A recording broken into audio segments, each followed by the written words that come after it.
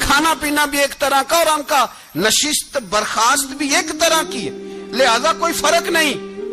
حضرت ابو ہریرہ کہتے ہیں میں لے کے آیا، اور جناب عمر کو جب میں نے کچی زمین میں تامت سمیٹ بیٹھے دیکھا تو میں رو پڑا۔ میں نے اس مصر سے آنے والے کو کہا تو اس کے جلوے دیکھ، اگر اس کی ذات میں اتنا حسن ہے تو محمد عربی کا مقام کیا ہوگا۔ یہ مقام غور ہے، مقام غور۔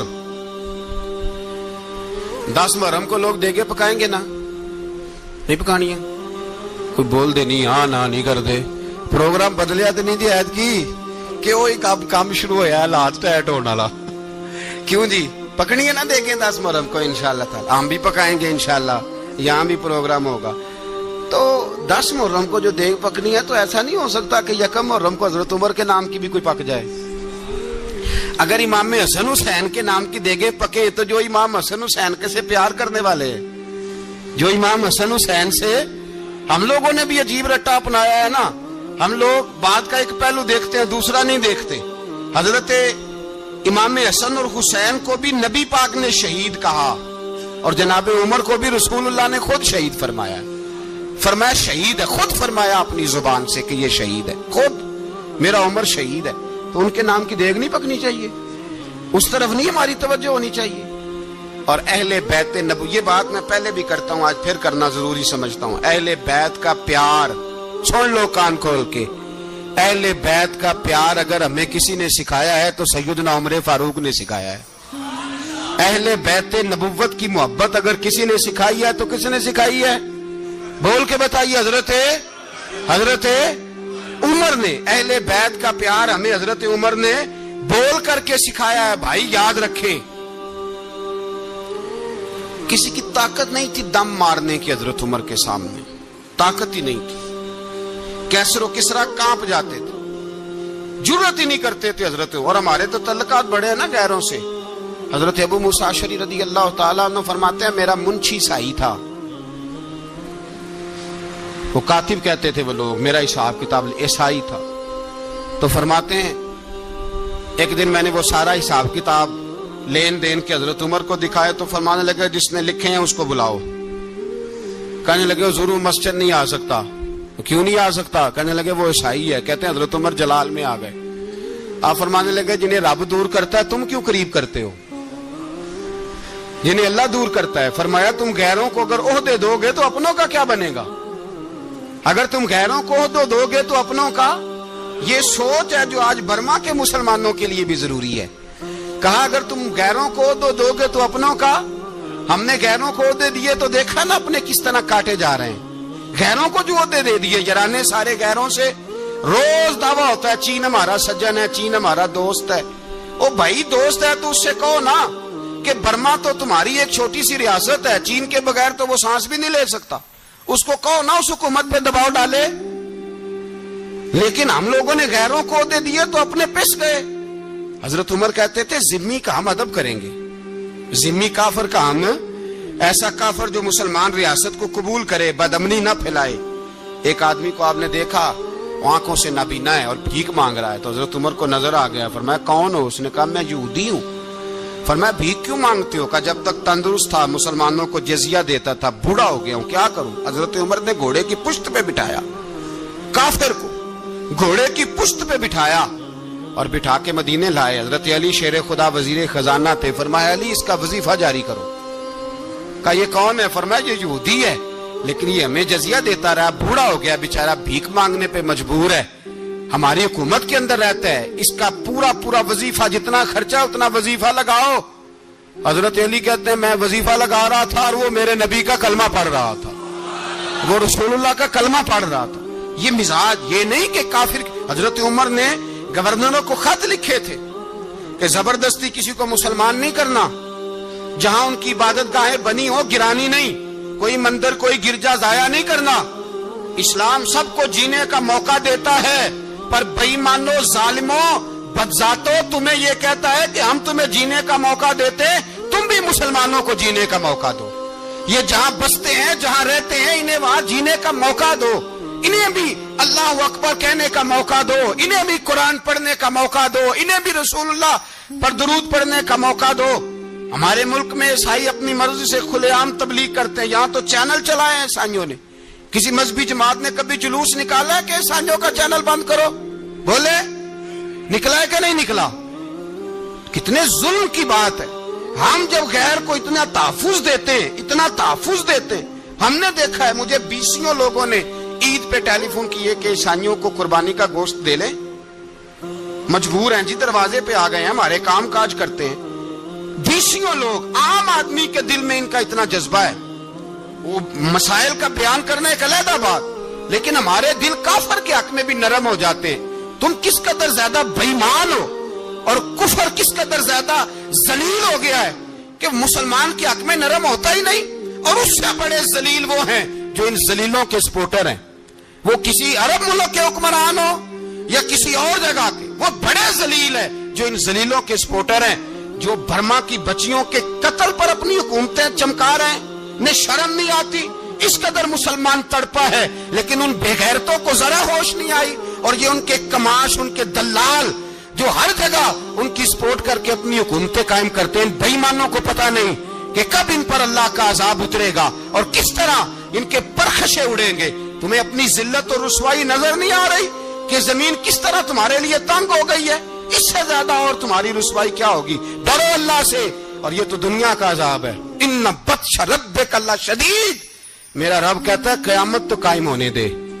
اتنا سخت تیرے رب کی پکڑ ہے، اتنی کسی دوسرے کی ہو سکتی؟